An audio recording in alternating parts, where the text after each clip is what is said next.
तो हमारे साथ सीधा जुड़ रहे हैं विश्व जागृति मिशन से सुधांशु जी महाराज जी। बहुत बहुत स्वागत है महाराज जी आपका स्पीकिंग ट्री पर। आप सबके लिए बहुत बहुत अभिनंदन। महाराज जी देखिए कमेंट्स आने शुरू हो गए, सब सोनिया जी और गीता जी, अनीता जी, प्रिया जी, सारे लोग आपको प्रणाम कर रहे हैं, तो आप प्रणाम स्वीकार करिए सबसे पहले। सभी को आशीर्वाद, बहुत बहुत आशीर्वाद जी। तो गुरु जी, जैसा कि हम सभी को पता है कि 1 मार्च को शिवरात्रि है और आज 24 फरवरी हो गया है। तो कुछ भी अगर आपको इन्फॉर्मेशन चाहिए, दर्शकों की बहुत सारी क्वेरीज रहती है, हमारे पास बहुत सारे सवाल आते हैं शिवरात्रि से जुड़े हुए। तो आज थोड़ा सा पहले लाइव आने का मकसद ये था ताकि जो प्रिपरेशन लोगों को करनी हो, जो लोगों को सीख चाहिए हो, जो नसीहतें चाहिए हो, वो उन्हें पहले से पता हो। विषय हमने रखा है गुरुजी कि शिवलिंग को घर में रखना चाहिए या नहीं। हमारे साथ बहुत सारे दर्शक हैं गुरुजी जिनका ये सवाल होता है कि जी हम बहुत बड़े शिव भक्त हैं, हम शिव भक्ति में लगे रहते हैं, लेकिन हमें शिवलिंग घर में रखने में थोड़ा कंफ्यूजन होता है। दुकानदार के पास जाते हैं, वो कहते हैं नहीं जी शिवलिंग तो आप मत रखिए घर में, ये अच्छा नहीं होता है। कोई कहता है रख लीजिए, इस साइज का रखिए। तो इन्हीं सारे सवालों के जवाब के लिए हमने आपको जोड़ा है गुरुजी। तो सबसे पहला सवाल मेरा यही है कि क्या शिवलिंग को घर में रख सकते हैं? रख सकते हैं तो किस साइज का, और क्या कोई कुछ तरीके हैं, और नहीं तो क्यों? तो सबसे पहले तो मैं आप सबको बहुत बहुत शुभकामनाएं अर्पित करता हूं और शिवरात्रि आप सबके लिए मंगलमय हो, शुभ हो। आप सभी लोग उसके लिए अभी से प्रयास भी कर रहे हैं। ओम नमः शिवाय का जाप आप लोग करें, महामृत्युंजय का जाप आप लोग करें, निश्चित रूप से आपको बहुत बहुत लाभ होगा। कर्पूर गौरम करुणावतारम वाला आप श्लोक, ये मंत्र भी पाठ कर सकते हैं।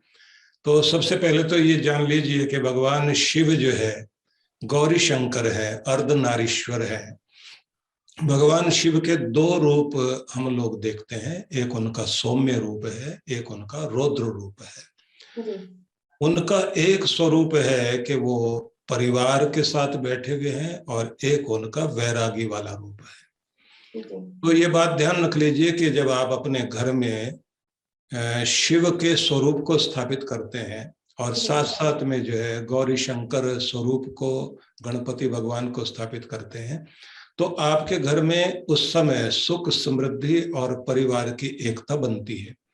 लेकिन जो लोग ये कहते हैं कि शिवलिंग को घर में रखना शुभ नहीं है, तो वो गलत कहते हैं। क्योंकि ध्यान रख लीजिए, भगवान का, शिव मतलब जो कल्याणकारी, शिव मतलब है जो सबका मंगल करने वाले हैं। उनका शिवलिंग का मतलब हो गया शिव का प्रतीक, शिव का सिंबल।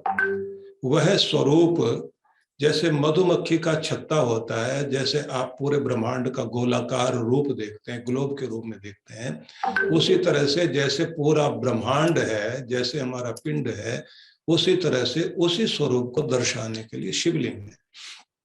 और शिवलिंग में शिव और शक्ति दोनों विराजमान है। जहां पर यह शिव शक्ति का स्वरूप है, वहां पर प्रेम भी रहेगा, सौहार्द रहेगा, सुख समृद्धि रहेगी। इससे भी अधिक कुबेर जी उनके सेवक हैं, तो अचल संपदा भी वहीं पर रहेगी। और ये अद्भुत बात है कि शिव जो है वो देवताओं के लिए भी, मनुष्यों के लिए भी, असुरों के लिए भी, पशु पक्षी कीट पतंग समस्त प्राणी मात्र के लिए वे पूजनीय हैं और सभी उन्हें पूज्य मानते हैं। इसलिए उन्हें भूतनाथ कहा जाता है, इसलिए उनको पशुपतिनाथ कहा जाता है। तो घर में अगर आप शिवलिंग रखते हैं, निश्चित रूप से यह कल्याणकारी है। और सबसे प्राचीन पूजा पद्धति जो हमारे देश में रही है, आप लोग देखें अपने देश में और आसपास के देशों में अनेक अनेक स्थानों में खुदाई में जो है शिवलिंग ही मिले हैं। और आप ये भी देखते हैं कि सतयुग से लेकर के कलयुग तक सभी लोग जो है शिव जी की उपासना करते रहे हैं। तो पूरे विश्व में, भूमंडल में शिव की उपासना है, तो इसलिए इससे डरे नहीं। हाँ, ये बात कुछ ग्रंथों में है कि अगर आप जो है घर में स्थापना करते हैं तो बाण लिंग की स्थापना करें। उसका मतलब ये होता है अंगुष्ठ मात्र जो शिवलिंग होता है उसकी आप स्थापना कर लें तो ज्यादा अच्छा रहेगा। हालांकि सभी अच्छा है भगवान के लिए, इस तरह की बात मन में सोचना अपने आप में निरर्थक बात है। आप शिव का स्वरूप स्थापित कीजिए, जल चढ़ाइए, और इसमें अलग अलग विधियां हैं। जैसे जिनका विवाह नहीं हुआ, जो ऐसी कन्याएं हैं और वो ये चाहती हैं कि उनका विवाह हो और शिव जी का आशीर्वाद मिले, तो उन्हें एक काम करना चाहिए कि जहाँ शिव जी को जल चढ़ाने के लिए जाएं, दूध मिश्रित जल चढ़ाएं, लेकिन साथ साथ में जो है पार्वती माता को सिंदूर लगाएं, और सिंदूर लगाने के बाद जैसा परिवार उन्हें चाहिए, जिस तरह के पति का वर्ण करना चाहते हैं, उसकी परिकल्पना करते हुए मन मन में, और उसे अपने जीवन में उसे महसूस करें, और आप एक सुख समृद्धि से युक्त खुशहाल जीवन जी रहे हैं ऐसा अनुभव करें, और साथ में आशीष मांगे और भगवान शिव और पार्वती माता से तथास्तु शब्द को महसूस करें कि जैसे कहा गया, और उनसे ऊर्जा मुझे प्राप्त हो रही है, तो आप देखेंगे आपको निश्चित रूप से सफलता मिलेगी। इसी तरह से अन्य प्रयोग भी हैं। जी।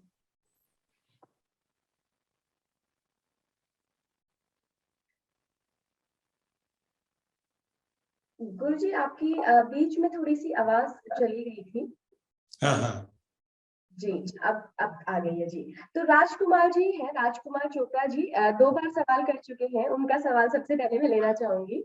पूछ रहे हैं, गुरुजी हमने घर पर सफेद रंग का शिवलिंग रखा हुआ है, इसके बारे में बताएं। देखिए, श्वेत रूप में आपने शिवलिंग रखा हुआ है, तो शिवलिंग जो है कुछ लोग पारद का रखते हैं, कुछ स्फटिक का शिवलिंग रखते हैं।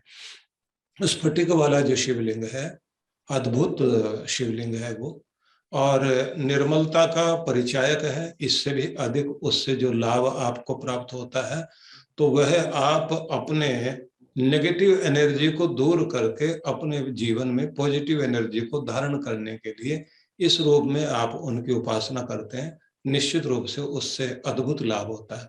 इसी तरह से जो पारद शिवलिंग है, तो उसे भी भगवान का स्वरूप ही माना जाता है। असली बात तो यह है कि जो भी आप शिवलिंग स्थापित करते हैं, उसकी सेवा और स्थापना करने में, प्राण प्रतिष्ठा में और आपकी श्रद्धा में, सब में एक अच्छा मेल होना चाहिए, तो आप लोग देखें बहुत अच्छा लाभ आप उससे प्राप्त करेंगे। जी, बिल्कुल। ममता जी का सवाल है अगला। गुरुजी, महाराज जी, क्या पारद की शिवलिंग घर में रख सकते हैं, और अगर हाँ तो उनकी पूजा विधि क्या है? पारद शिवलिंग जो है बहुत लाभकारी माना जाता है, तो विशेष रूप से बस ये ध्यान रखना है कि उसका जल लेकर के आप खुद पर छींटे लगा सकते हैं और घर परिवार में छींटे लगा सकते हैं, लेकिन पिए नहीं। कुछ लोग जो है उसको पीने लग जाते हैं, तो पिए नहीं। और ये बात जरूर है कि पारद शिवलिंग को बहुत बहुत लाभकारी माना जाता है। जी, तो गुरुजी बहुत सारे दर्शक हैं जो आपको प्रणाम कर रहे हैं, तो एक दफा फिर मैं उन सभी का प्रणाम आप तक पहुंचाना चाहूंगी। अगला मेरा जो प्रश्न है वो ये है, शिव साधना में शिवलिंग का क्या महत्व है? देखिए, सबसे पहले तो ये जान लीजिए कि आपका शरीर और ब्रह्मांड, तो ये एक पिंड है। जैसे ब्रह्मांड में सब चीजें मौजूद हैं, ऐसे आपके शरीर में भी सब कुछ मौजूद है। आपकी जो रीढ़ जहां से शुरू होती है, उस भाग को हम जो अपना बेस चक्र बोलते हैं, जिसको मूलाधार चक्र बोलते हैं, उससे आप मानिए कि वह पार्वती माता का, शक्ति माता का, जगदम्बा का, चित्ती शक्ति का स्थान है।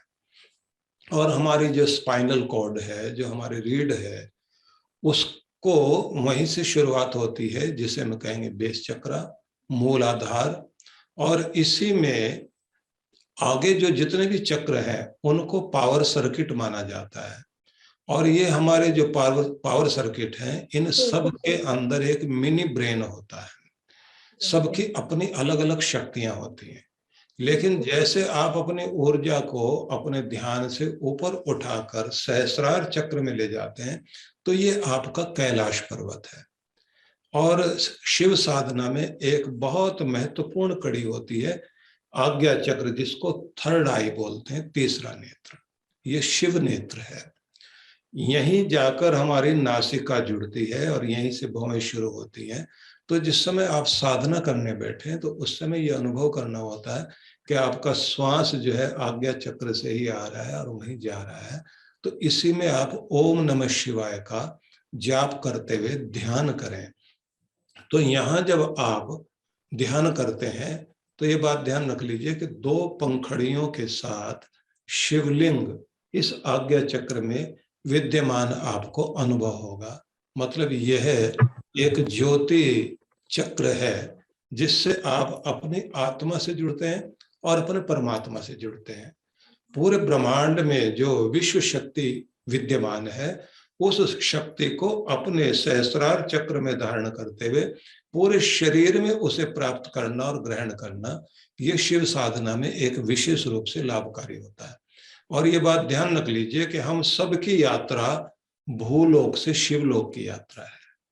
हमारी सभी की यात्रा जो है इस निराशा वाले चारों तरफ के वातावरण से आशा वाले क्षेत्र में जाने की यात्रा है, जिसे हम कहेंगे विषाद से प्रसाद की यात्रा, मृत्यु लोक से अमृत लोक की यात्रा और दुख भरे संसार से आनंद की ओर जाने की यात्रा। तो जब आप साधना करते हैं तो समझ लीजिए आप अपने आनंद की ओर जा रहे हैं, आप अपनी शांति की ओर जा रहे हैं, आप अपने स्रोत की तरफ जा रहे हैं। भगवान शिव जो है वो योगी हैं, आदि योगी हैं, और वे ही नटनागर भी हैं, नृत्य के देवता भी हैं। और बड़ी बात तो यह है कि संकट मोचक भी वही है। पूरे संसार भर का दर्द पीने वाले, हलाहल विषपान करने वाले नीलकंठ भी भगवान शिव ही हैं। इसका अर्थ होता है साधना करते समय आप उस जगह पहुंच सकते हैं जहां आप ये अनुभव करें कि मेरी सारी पीड़ाओं को निवारण करने वाले शिव मेरे सामने मौजूद हैं। मैं निश्चिंत होकर सही योजना के साथ कर्म करूं तो मेरे ऊपर कृपा प्रभु जरूर करेंगे। बिल्कुल। अगला सवाल है गुरुजी, गौरव कालरा जी पूछ रहे हैं, नर्मदेश्वर शिवलिंग को रखना चाहिए घर में या नहीं, और क्या शिवलिंग की स्थापना घर में उचित है या नहीं? नर्मदेश्वर शिवलिंग की जो स्थापना अधिकांश लोग करते हैं तो उसको ये माना जाता है कि वो स्वयंभू स्वरूप है। मतलब ये है कि पहाड़ों से निकल कर के कोई भी एक शिलाखंड अपना वो रूप ले गया जो नर्मदा नदी में बहते बहते शिव का आकार उसने धारण कर लिया, और उसमें किसी में चंद्र और किसी में यज्ञोपवित्र और किसी के अंदर जो है तिलक जैसी अनेक तरह की आकृतियां दिखाई देने लगती हैं। तो ऐसा कोई भी शिवलिंग जब आप ला करके अपने घर में स्थापित करते हैं तो ये समझ लीजिए कि आपको यही महसूस होगा जैसे स्वयं भगवान शिव जो है मंगलकारी रूप लेकर आपके जीवन में प्रवेश कर रहे हैं। तो इसलिए उचित है, वो करना चाहिए। जी। एक और दर्शक का सवाल है, पूछ रहे हैं उनके घर पे 2 शिवलिंग हैं। भिलाई जी है कोई, उनका सवाल है, प्रणाम गुरुजी, घर पर 2 शिवलिंग हैं तो क्या करना चाहिए? कई लोग उनसे कहते हैं कि एक साथ 2 शिवलिंग मंदिर में नहीं होने चाहिए। देखिए, अगर आप यात्रा पर अपने व्यवसाय के लिए जाते रहते हैं तो फिर तो आपके पास दूसरा शिवलिंग होने में कोई आपत्ति नहीं है, क्योंकि एक जो है वास्तविक स्वरूप हो गया, एक उनकी प्रतिकृति हो गई जो आप लेकर के उन्हें जो जाते हैं। जैसे आप लोग देखते हैं बड़े बड़े मंदिरों में जो है भगवान का जो स्वरूप होता है उसी का एक छोटा रूप लेकर के यात्रा निकाली जाती है और सारे कार्यक्रम किए जाते हैं। इसी तरह से अगर आप अपने व्यवसाय के लिए कहीं इधर उधर जाते रहते हैं तो अपने पूजा के लिए भगवान के स्वरूप को एक लेकर जाते हैं, तो उस समय आप 2 रख सकते हैं। बाकी तो घर में एक ही स्वरूप की स्थापना करनी चाहिए। वैसे भी देखा जाए तो भगवान तो एक ही हैं, लेकिन वेदों में हम लोग देखते हैं जहाँ भगवान ने ये उच्चारण करते हैं, मैं एक में हूँ, मैं 3 में हूँ, मैं 5 में हूँ, मैं 7 में हूँ। फिर साथ में वो कहते हैं मैं हर वस्तु में हूँ, यहाँ तक कि तुम जो खा रहे हो, जो भोजन कर रहे हो, जिसमें वो कहते हैं गोधूमाश्च में, माशाश्च में, मुद्गाश्च में, एक एक शब्द नाम लेते हैं कि गेहूं में मैं हूँ, चावल में मैं हूँ, मसूर में मैं हूँ, दाल में मैं हूँ, जो भी तुम भोजन कर रहे हो उसमें भी मैं हूँ, सूर्य में मैं हूँ, चंद्रमा में मैं हूँ, जल में मैं हूँ, पृथ्वी में मैं हूँ, कण कण में मैं विराजमान हूँ, मैं विश्व तो मुख बन करके चारों तरफ कार्य करता हूँ। तो भगवान तो सब जगह है, लेकिन फिर भी हम लोग जो है, अगर दो हैं तो दो का मतलब इस तरह से मानना चाहिए। जी बिल्कुल। हमारे साथ जो नए दर्शक जुड़े हैं, मैं देख रही हूँ लगातार बहुत सारे कमेंट्स आ रहे हैं, उनको मैं बताना चाहूंगी। ये महाशिवरात्रि पे हमने गुरु जी का साथ लेकर एक स्पेशल लाइव रखा है। तो आप अपने सवाल, अगर आपको शिवलिंग से जुड़े हुए, शिव पूजा से जुड़े हुए कोई भी सवाल हो तो आप कमेंट बॉक्स में लिख दीजिए। हालांकि अभी बहुत सारे सवाल आए हैं। सोनी जी सवाल कर रही है, गुरु जी लेडीज को कहते हैं कि ओम नमः शिवाय का जाप नहीं करना चाहिए। ओम नमः शिवाय का जाप नहीं करना चाहिए? जी, उनको शायद किसी ने कहा हो। नहीं, जिसने भी ये कहा वो बहुत गलत कहा है। ओम नमः शिवाय का मतलब ही होता है कि मैं उस शिव को प्रणाम करता हूँ जो मंगलकारी है, जो सत्य है, जो शिव है, जो सुंदर है, जो इस समस्त भुवन के स्वामी है, जो सर्वज्ञ हैं, जो सर्वेश्वर हैं, जो सर्वाधार है, सर्वव्यापक है, जो कल्याणकारी हैं, मंगलकारी हैं, जो करुणावतार हैं, जिनसे बढ़कर कोई भी नहीं है, ऐसे शिव को मैं नमन करता हूँ। तो ऐसा कहने में कौन सा अपराध है और किसने क्यों बता दिया? क्योंकि बहुत सारे लोग जो है वो लोगों के मन में अश्रद्धा पैदा करते हैं, तो ये गलत करते हैं। जी बिल्कुल। कई बार गुरुजी मैंने भी ये बातें सुनी है कि लड़कियों को शिवलिंग की पूजा नहीं करनी चाहिए, महिलाओं को नहीं करनी चाहिए, गायत्री मंत्र का जाप नहीं करना चाहिए। ऐसे बहुत सारे मिथ्स जो है, मुझे लगता है वो हमारे समाज में फैले हुए हैं। तो स्पीकिंग ट्री हमेशा कोशिश करता है कि जो एक्सपर्ट्स हैं, जो आप जैसे बड़े आध्यात्मिक गुरु हैं, जिनको वाकई में बहुत जमीनी स्तर का ज्ञान है, बहुत वेदों का ज्ञान है और वाकई एक सटीक नॉलेज है, तो वो सटीक नॉलेज हमारे स्पीकिंग ट्री के दर्शकों तक पहुंच सके। तो आगे सवालों का सिलसिला जारी है गुरुजी। साधना का तरीका पूछ रहे हैं कि शिवरात्रि पर हम किस प्रकार की शिव साधना कर सकते हैं। देखिए, शिव जी के लिए व्रत लोग करते हैं, साथ में जो है जलाभिषेक करते हैं या 4 प्रहर की पूजा करते हैं, जैसी आपकी श्रद्धा है और जैसी आपकी भावना है। तो ये बात जरूर ध्यान रख लीजिए कि यही शिवरात्रि के समय में एक ऐसा अवसर होता है जब समस्त ब्रह्मांड से ऊर्जा अनुकूल होकर के मनुष्य की ओर बहती है, और अगर उस समय वह अपनी साधना करता है तो बहुत लाभ होता है। और कभी कभी हमें इस रूप में भी देखना चाहिए कि भगवान शिव के ऊपर जो है वो गंगा के स्वरूप को दर्शाते हुए शिवलिंग जहाँ होता है ऊपर से जो है जल धारा गिर रही होती है, जिसका मतलब ये होता है कि निरंतर भक्ति आप करें, लेकिन कभी कभी विशेष भक्ति करने का अवसर आता है, जैसे शिवरात्रि इस समय आई है और जैसे जो है आप लोग वर्षा ऋतु में उस समय करते हैं। तो 2 अवसर तो ये बहुत ही अद्भुत होते हैं, बाकी तो हर महीने शिवरात्रि आती है। तो इस समय में हमारी यात्रा जो है वो इस रूप में होनी चाहिए कि हम लोग जो है एक शून्य अवस्था में मन को पहुंचा करके और उस अवस्था में भगवान का आह्वान करें कि जिससे वह स्वरूप हमारे अंदर आनंद की अभिवृद्धि करे। जी बिल्कुल। गुरु जी, अगला सवाल जो आ रहा है, कई बार पूछ चुके हैं सवाल, और एक्चुअली समाज में ये बहुत सारी बातें फैली हुई भी हैं भांग को लेकर। अगले जो दर्शन है राजकुमार चोपड़ा जी को पूछते हैं कि भांग को शिव जी से जोड़कर देखा जाता है और कहा जाता है कि आप भांग का सेवन कर सकते हैं। तो क्या सचमुच शिव जी भांग का सेवन करने वाले थे? देखिए, आप इस रूप में समझ लीजिए कि भगवान शिव के जो 12 ज्योतिर्लिंग हैं उनमें एक ज्योतिर्लिंग जो वैद्यनाथ का है। मतलब भगवान शिव जो है वैद्यनाथ भी है, और वैद्य के दतोरा से लेकर के समस्त विष आदि तरह तरह के पदार्थ होते हैं जिनका शोधन करके जो है वे अमृत बनाते हैं। तो उसका मतलब ये नहीं होता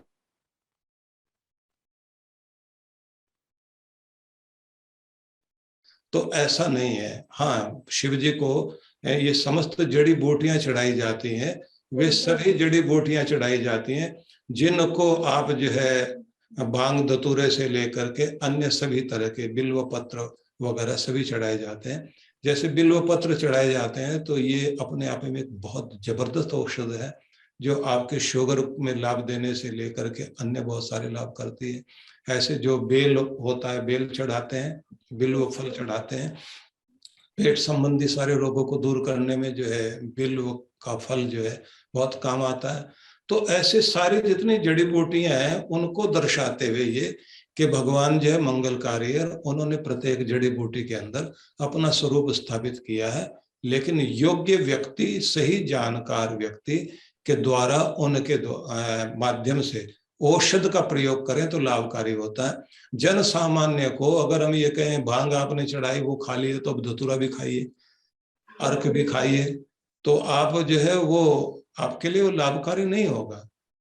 जैसे आक के से जो है बहुत सारे लोग अर्क से जो है दमे की दवाइयां बनाते हैं, तो जो वैद्य लोग हैं वही उसका लाभ ले सकते हैं और दे सकते हैं। आम जनता इस तरह से जो है वो दिग्भ्रमित ना हो कि शिव जी को चढ़ाया है तो शिव जी को अर्पण करने का मतलब होता है कि उनके वैद्यनाथ स्वरूप की उपासना। लेकिन इससे भी बड़ी अद्भुत बात बताता हूं आपको, जब साधना करने आप बैठते हैं तो उस समय वैद्यनाथ भगवान का ध्यान करके ये अनुभव करना होता है। उसके कुछ मंत्र हैं जिनको पाठ करते हैं ध्यान के द्वारा कि मेरे अंदर के समस्त रोग दूर हो रहे हैं, मैं स्वस्थ हो रहा हूं। ये एक अफर्मेशन यूज करनी होती है जिससे आप अनुभव करते हैं कि मुझे एक ऊर्जा प्राप्त हो रही है और मैं अपने आप को स्वस्थ सशक्त अनुभव कर रहा हूं। तो ऐसे वैद्यनाथ वाला रूप ध्यान में लाया जाता है। और जब उनका दूसरा रूप लेकर के हम आते हैं, जैसे सोमनाथ वाले स्वरूप को जब हम पूजते हैं, तब उनके सौम्य स्वरूप को ध्यान में रख करके अपनी सौम्य आकृति को ध्यान में रखा जाता है कि मैं आकर्षक हो रहा हूं, मैं सुंदर हो रहा हूं, मेरे अंदर शांति आ रही है, मेरे घर में शांति आ रही है, मुझे परमात्मा की ये कृपाएं प्राप्त हो रही है। ऐसे करके 12 ज्योतिर्लिंगों का ध्यान किया जाता है। तो उसका मतलब ये नहीं हम मान लें कि कोई वस्तु चढ़ाई गई है या भगवान को अर्पण किया गया है तो उसको सब लोग सेवन करना शुरू कर दें, उससे बचना चाहिए। बिल्कुल जी। सुनीता जी, और आप जैसे बहुत सारे दर्शक हैं, क्योंकि हमने शुरुआत में गुरुजी ने सबसे पहला इसी सवाल का जवाब दिया था कि शिवलिंग घर में रख सकते हैं या नहीं। तो आप इस लाइव को पीछे जाके वो सवाल का जवाब देख सकते हैं। तो बहुत सारे और भी सवाल हैं।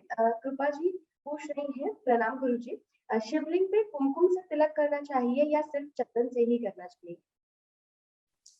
नहीं, लगा सकते हैं आप चंदन से लगाएं, चंदन का तिलक करें तो अच्छी बात है। वैसे तो देखा जाए तो अनेक रंगों के द्वारा भी भगवान का जो है वो श्रृंगार किया जाता है, तो आप अपनी श्रद्धा भाव से इसे कर सकते हैं। लेकिन एक और विशेष बात है जो ध्यान में रखने की है कि हमारे पूरे विश्व को 12 ज्योतिर्लिंगों के साथ साथ 12 राशियों में भी बांटा हुआ है। प्रत्येक व्यक्ति के राशि के अनुसार एक ज्योतिर्लिंग है और हर एक का अपना एक रंग भी माना जाता है। तो आप ये तो जरूर कर सकते हैं कि अपनी राशि के अनुसार जो है अपने ज्योतिर्लिंग को चुन करके और उसी स्वरूप का ध्यान करें तो आपको ज्यादा उससे लाभ होता है। अगला सवाल है, जुगल जी पूछ रहे हैं, एक से ज्यादा नर्मदेश्वर की पूजा कर सकते हैं क्या? देखिए, कुछ स्थानों में जैसे आप जो है भगवान पशुपतिनाथ के मंदिर में, शिवालय में जाएंगे काठमांडू में, तो वहां तो मुख्य रूप से तो एक ही लगा हुआ है, लेकिन आगे जाकर के आप जो उनके प्रांगण में देखेंगे तो वहां पर 1008 भी हैं, कई जगह जो 108 भी लगे हुए हैं। तो उस रूप में आप जाकर के पूजा करना चाहें तो कर लें, लेकिन घर में आप एक की ही आप पूजा करें तो ज्यादा उपयुक्त है। अगला सवाल है, अंजलि पांडे पूछ रही हैं, गुरुजी ओम की ध्वनि के बारे में पूछ रही हैं कि ओम की ध्वनि के क्या लाभ हैं।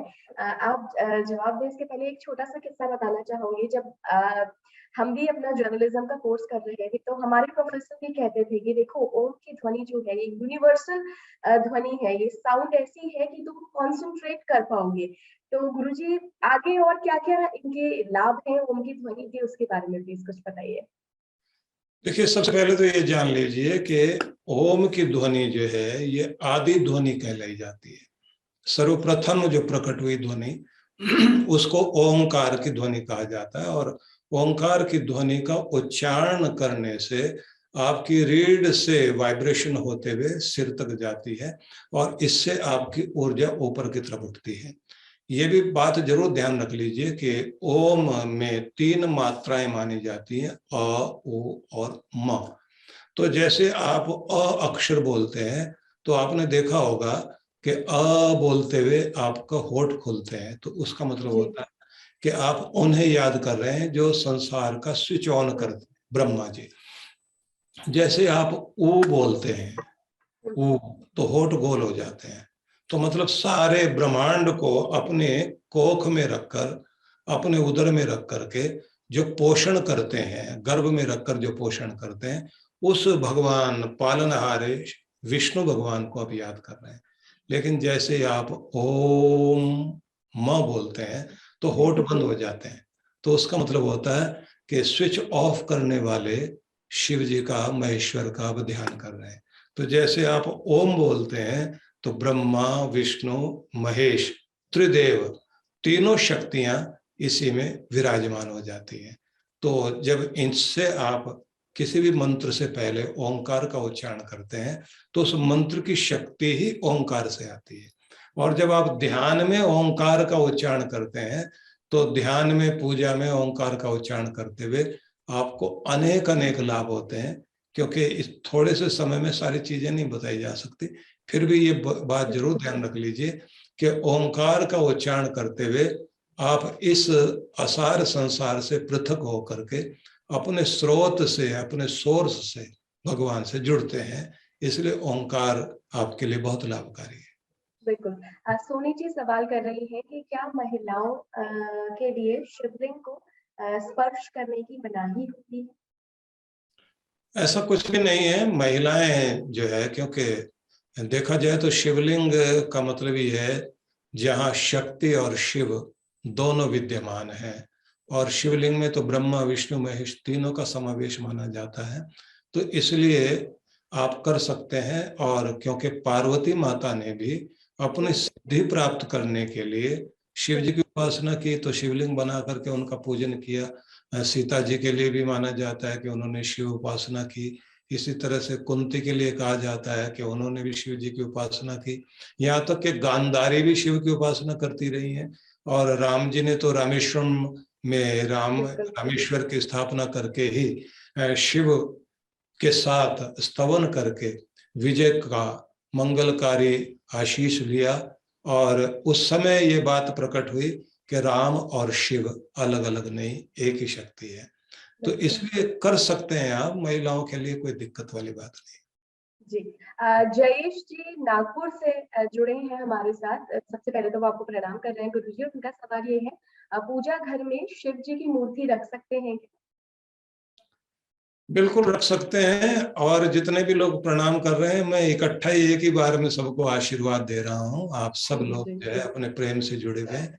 तो देखिए, सभी लोगों के मन में ये बात आ रही है शिव जी को घर में रखें ना रखें, तो ये गलत धारणा है कि शिव जी को घर में रखेंगे तो शुभ नहीं होगा।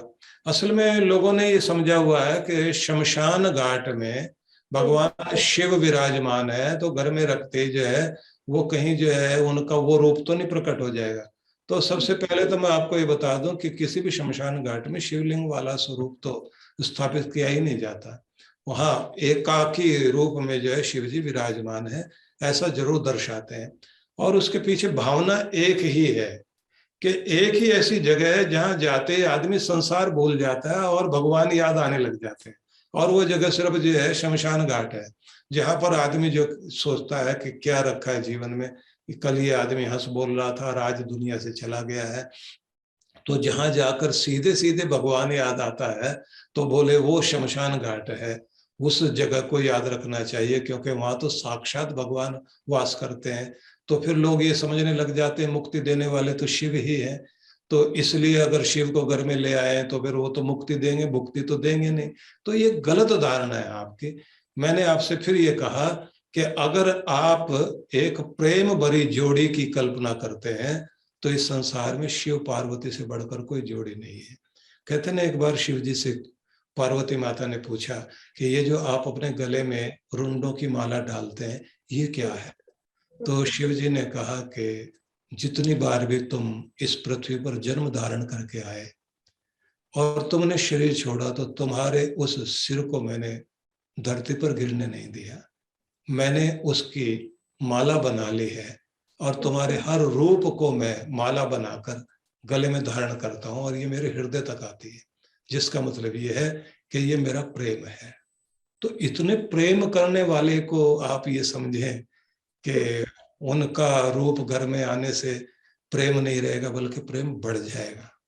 तो इसलिए समृद्धि बढ़ जाएगी, खुशहाली बढ़ जाएगी, एकता बढ़ जाएगी। प्रेम का रूप अगर देखना हो तो एक और उदाहरण दिया जाता है कि शिव जी से दर्शन करने के लिए एक ऋषि आते थे भृंगी, तो वो जब दर्शन करने के लिए आते थे तो एक बार उन्होंने शिव और पार्वती को साथ बैठे हुए देखा, तो उनकी इच्छा ये हुई कि मुझे पार्वती जी से तो कुछ लेना देना नहीं, मेरे लिए तो शिव ही सब कुछ है। तो वो बीच में से राउंड लगा करके परिक्रमा करके प्रणाम करना चाह रहे थे और शिव जी ने जैसे उसके मन में भाव देखे तो उन्होंने शिव और पार्वती दोनों एक हो करके अर्धनारीश्वर का रूप धारण करके खड़े हो गए और शिव जी मुस्कुरा कर देखने लगे कि अब तुम मेरे अंदर से आर पार जा करके दिखाओ। तो जिसका मतलब ये था कि ये बताना चाह रहे थे कि शिव और पार्वती दो नहीं है।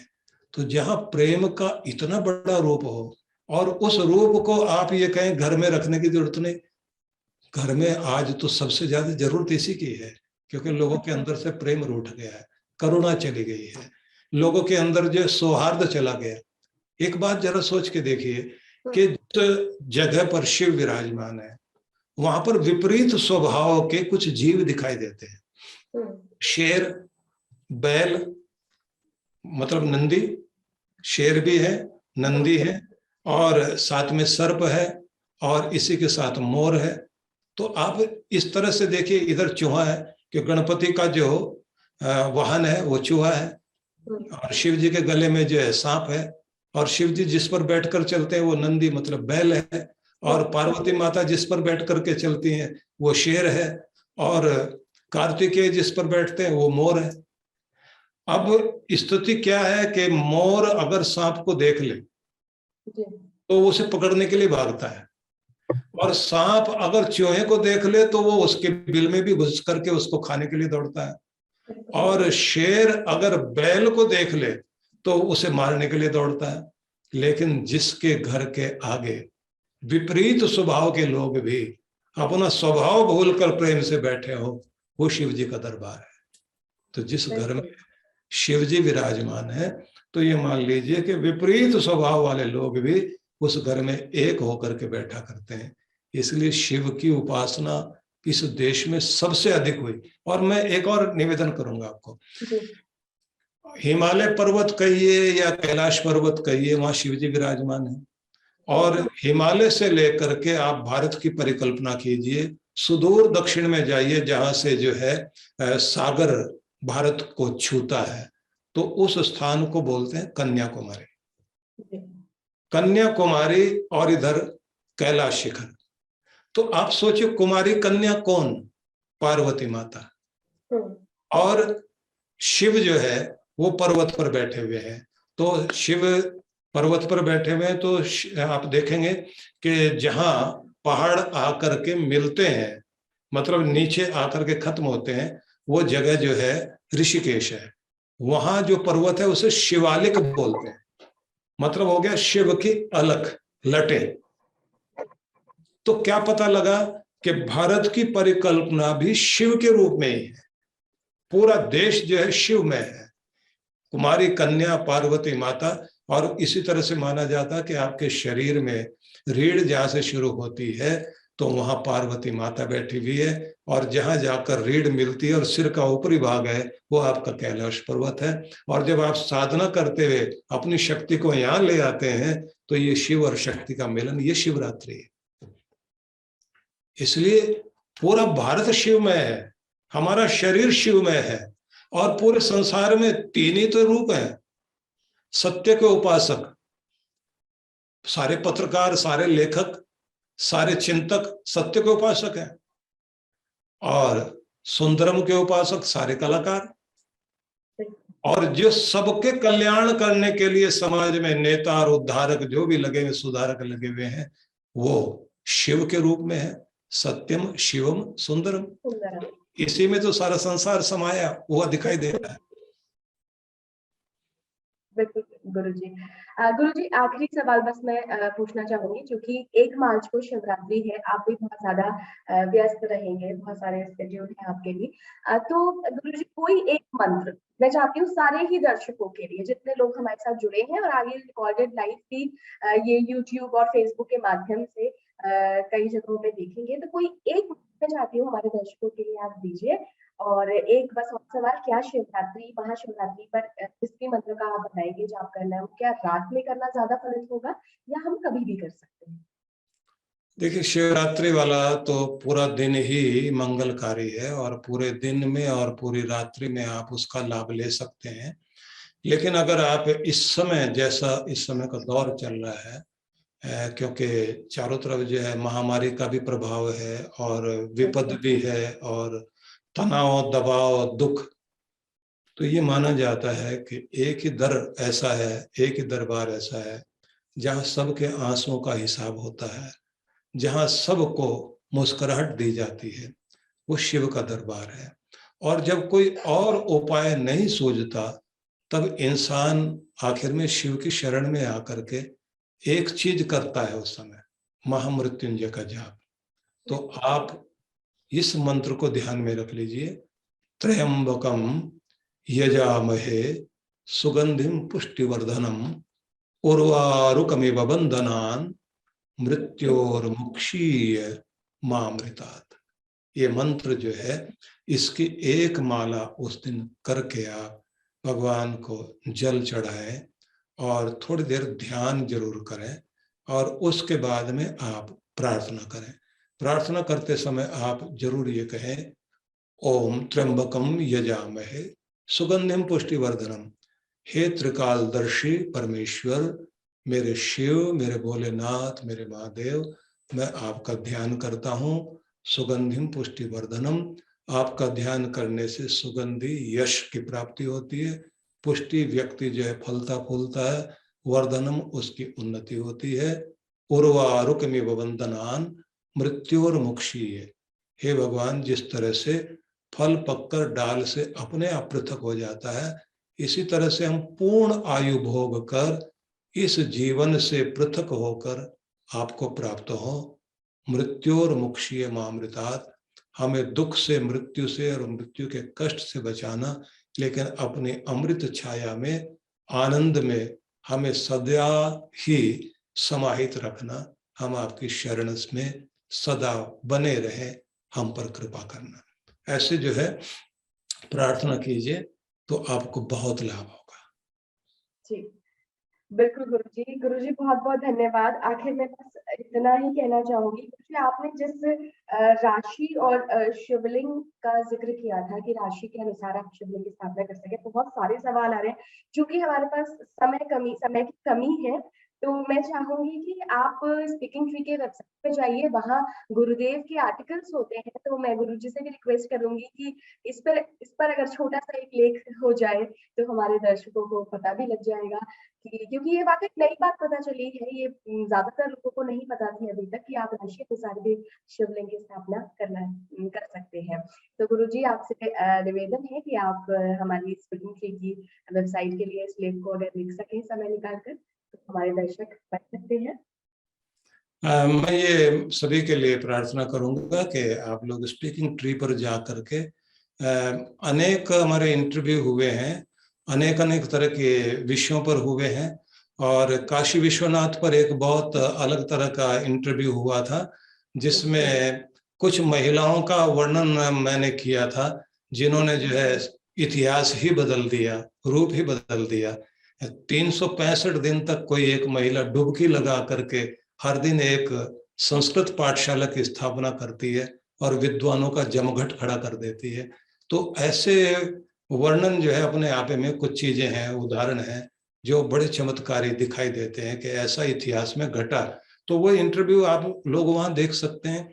और रही बात ये कि जो 12 राशियों के अलग अलग ज्योतिर्लिंग है, उन पर अलग से चर्चा कर लेंगे, क्योंकि मुझे लग रहा है इस समय समय समाप्त हो रहा है। बिल्कुल गुरुजी, बिल्कुल अलग से चर्चा कर सकते हैं। किसी भी दिन हम ये विषय रखेंगे और गुरुजी को जोड़ेंगे आप सभी दर्शकों के साथ। गुरुजी, आपका सबसे पहले तो बहुत बहुत धन्यवाद इस बेहतरीन लाइव चर्चा में जुड़ने का। और अपने दर्शकों से मैं माफी मांगना चाहूंगी, बहुत सारे सवाल हैं जो कि रह गए, लेकिन अगर आप लाइव को पीछे कर देखेंगे तो कहीं ना कहीं आपको अपने सवाल का जवाब मिल ही जाएगा। तो गुरुजी बहुत बहुत धन्यवाद। चलिए, बहुत बहुत मंगल कामना सभी के लिए, और स्पीकिंग ट्री के लिए भी मेरी बहुत सारी मंगल कामनाएं। बहुत प्रसिद्ध हो रहा है, और ऐसा ट्री जो है ये तो मैं कहूंगा कि नॉलेज ट्री है और सभी के लिए लाभकारी है। जी बहुत बहुत धन्यवाद गुरुजी। आप सभी दर्शकों से अपील है कि आप अपना ख्याल रखिए, अपने अपनों का ख्याल रखिए। इस महाशिवरात्रि स्वयं शिव की आप आराधना करिए और आपके कष्ट देखिए। फिर आप, अगर आपकी श्रद्धा, आपकी लगन और आपकी जो आपका विश्वास है वो अगर शिव पर है, तो आप देखिए कैसे आपके कष्ट हर लेंगे वो। तो बस इसी के साथ इस लाइव चर्चा को हम यहीं खत्म करेंगे। आप जुड़े रहिए स्पीकिंग ट्री के साथ और देखते रहिए स्पीकिंग ट्री। नमस्कार।